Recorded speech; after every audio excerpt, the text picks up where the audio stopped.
ভারতে সিএএ বা controlled atmosphere cold storage ব্যবসার সুযোগ আর এর প্রক্রিয়াটা কি সেটা নিয়ে আজ আমরা একটু বিস্তারিত আলোচনা করব। হ্যাঁ, নিশ্চয়ই। আমাদের কাছে একটা সোর্স আছে, এন্টারপ্রেনিয়র ইন্ডিয়া টিভির একটা ভিডিও ট্রান্সক্রিপ্ট, তো ওটার ভিত্তিতেই এগোবো। অবশ্যই। দেখুন, ভারত তো বিশ্বের অন্যতম বড় ফল আর সবজি উৎপাদনকারী দেশ। হ্যাঁ, তা তো বটেই। কিন্তু আশ্চর্যের ব্যাপার হলো এই উৎপাদনের একটা বিশাল অংশ প্রতি বছর নষ্ট হয়ে যায়।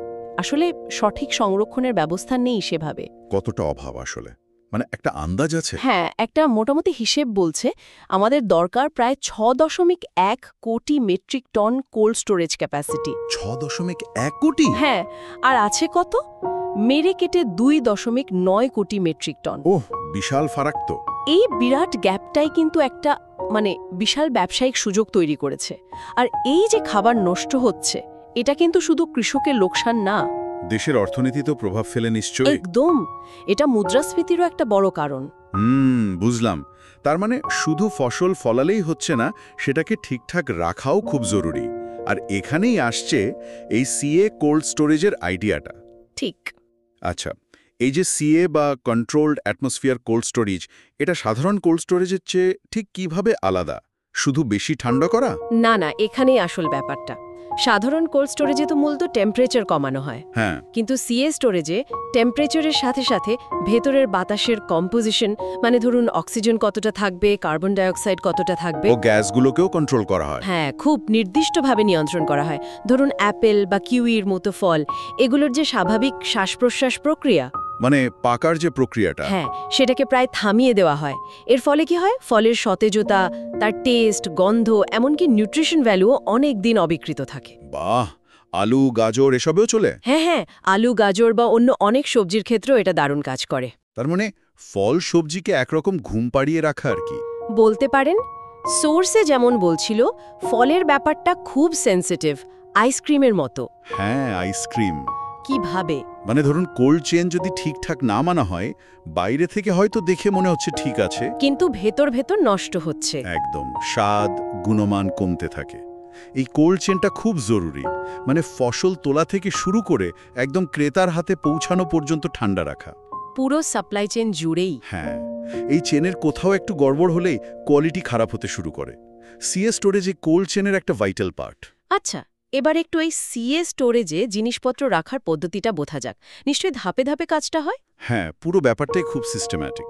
প্রথমত যখন মাল এসে পৌঁছালো, ধরুন আপেল, হ্যাঁ, সেগুলোকে আগে ভালো করে দেখে কোয়ালিটি, সাইজ, ভ্যারাইটি অনুযায়ী আলাদা করা হয়। সর্টিং আর গ্রেডিং। আচ্ছা, বাছাই পর্ব। তারপর দেখা হয় এগুলোর শেলফ লাইফ কেমন, এমনি রাখলে কতদিন টিকবে। ওকে, এরপর প্রতিটা ব্যাচকে স্লট অনুযায়ী লেবেলিং করা হয়। তারপর একটা খুব জরুরি ধাপ হলো প্রি কুলিং। প্রি কুলিং আগে ঠান্ডা করে নেওয়া। ঠিক। ফলের নিজের যে গরম ভাবটা থাকে সেটাকে দ্রুত বের করে ঠান্ডা করা। এতে প্রায় 24 ঘন্টার মতো সময়ও লাগতে পারে, নির্ভর করে ফল কতটা গরম অবস্থায় এসেছে। ও, বেশ সময় সাপেক্ষ।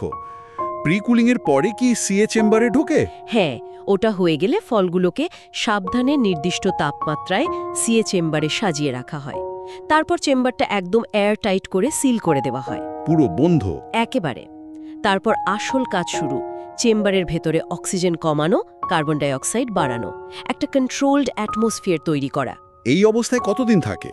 বাজারের যা চাহিদা তার উপর নির্ভর করে। 3 মাস থেকে শুরু করে 9-10 মাস পর্যন্তও রাখা যায়। প্রায় বছরখানেক। দারুণ।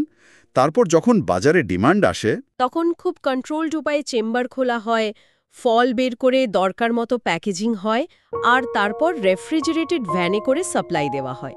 পুরো প্রসেসটাই খুব টেকনোলজি নির্ভর। প্রক্রিয়াটা শুনেই মনে হচ্ছে এতে বেশ ভালো পরিমাণ বিনিয়োগ দরকার। ঠিক কেমন বিনিয়োগ লাগে আর কি কি লাগে? দেখুন, সাইজের ওপর নির্ভর করে। একটা যদি তুলনামূলক ছোট ইউনিট হয়, তাহলেও 3 থেকে 4 কোটি টাকা লেগে যেতে পারে। 3-4 কোটি? ছোটতে? হ্যাঁ, আর যদি কেউ বড় মাপের ধরুন মাল্টি চেম্বার অত্যাধুনিক ইউনিট করতে চায়, তাহলে তো বিনিয়োগ 45-50 কোটি বা তারও বেশি হতে পারে। বাবা, 45-50 কোটি? হ্যাঁ, সাথে লোকবলও লাগে ভালোই। দক্ষ, অদক্ষ, টেকনিশিয়ান, হেল্পার, অ্যাকাউন্টেন্ট সব মিলিয়ে প্রায় 55-60 জন কর্মী লাগতে পারে। আর ইলেকট্রিসিটি? নিশ্চয়ই অনেক লাগে। ও হ্যাঁ, ইলেকট্রিসিটির চাহিদা বিরাট। একটা মাঝারি চেম্বারের জন্যই প্রায় 650 কিলোওয়াট পাওয়ার কানেকশন দরকার হতে পারে। বিশাল ব্যাপার। এই ৪৫-৫০ কোটি টাকা তো মানে সাধারণ কারোর পক্ষে একা করা খুব কঠিন। সরকারি কোনো সাহায্য বা সাবসিডি কিছু আছে? হ্যাঁ, এটা ভালো পয়েন্ট। সরকার থেকে কিন্তু উৎসাহ দেওয়া হয় এই ধরনের পরিকাঠামো তৈরিতে। কি রকম? এলাকা আর প্রজেক্টের ধরনের ওপর নির্ভর করে প্রায় 35% পর্যন্ত সরকারি ভর্তুকি বা সাবসিডি পাওয়ার সুযোগ থাকতে পারে। 35%? সেটা তো বেশ অনেকটা। হ্যাঁ, তবে তার জন্য নির্দিষ্ট কিছু নিয়মকানুন, শর্ত এসব পূরণ করতে হয়। এই ভর্তুকিটা পেলে বিনিয়োগের চাপটা কিছুটা হলেও কমে। তার মানে শুরুতে খরচ বেশি হলেও সরকারি সাপোর্ট একটা বড় ব্যাপার। আচ্ছা, এই ব্যবসায় লাভটা আসে কিভাবে? মানে রেভিনিউ মডেলটা কি? মূলত দুটো মেন উপায় আছে। এক হলো আপনি নিজের স্টোরেজটা অন্যদের ভাড়া দিলেন। মানে চাষি বা ব্যবসায়ীরা তাদের মাল রাখলো, আমি ভাড়া পেলাম। একদম, প্রতি ইউনিট বা সময়ের হিসাবে ভাড়া নিলেন। এটা মোটামুটি সেফ মডেল। আচ্ছা, আর দ্বিতীয় উপায়? দ্বিতীয় উপায়টা হলো আপনি নিজেই সরাসরি চাষিদের থেকে মাল কিনলেন। ধরুন আপেল বা আলু কিনে নিজের স্টোরেজে রাখলেন। হ্যাঁ, নিজের সিএ স্টোরেজে রাখলেন। তারপর যখন অফ সিজনে বাজারে চাহিদা বাড়ল বা দাম ভালো পাওয়া যাচ্ছে, তখন বিক্রি করলেন। দ্বিতীয়টায় তো ঝুঁকি বেশি লাগছে। ঠিক, ঝুঁকি বেশি, কারণ বাজার বুঝতে হবে। কিন্তু লাভও কি বেশি? অবশ্যই, যদি ঠিকঠাক কেনাবেচা করা যায়, লাভের মার্জিন অনেক বেশি হওয়ার পসিবিলিটি থাকে। অনেকেই এই মডেলেই বেশি ইন্টারেস্টেড থাকেন। তাহলে সব মিলিয়ে যা বুঝলাম, ভারতে একদিকে যেমন প্রচুর খাদ্য নষ্ট হচ্ছে, অন্যদিকে সিএ কোল্ড স্টোরেজ সেই অপচয় কমানোর আর পণ্যের ভালো দাম পাওয়ার একটা দারুণ রাস্তা হতে পারে। একদম।